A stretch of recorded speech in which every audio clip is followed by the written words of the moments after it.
Maligayang Pasko sa pagsilang ng ating Panginoong Tagapagligtas, na si Hesus Kristo. Sa araw na ito, ating binubinita ang dakilang pag-ibig ng Diyos sa sangkatauhan sa pamamagitan ng kapanganakan ni Hesus Kristo.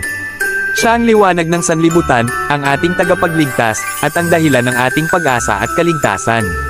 Naway maghari sa ating mga puso ang pagmamahal, kapayapaan, at pagbibigayan na kanyang itinuro.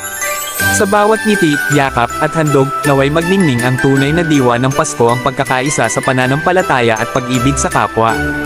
Mula sa aming puso, sa buong Servant Missionaries of the Holy Hearts Mission Possible, isang mapagpalang Pasko sa inyong lahat.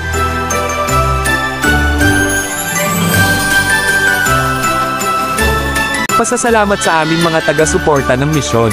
Isang taos-pusong pasasalamat ang aming ipinapaabot sa inyong lahat na naging kabalikat namin sa aming mga misyon nitong 2024. Sa pamamagitan ng inyong pagbabahagi ng biyaya, oras,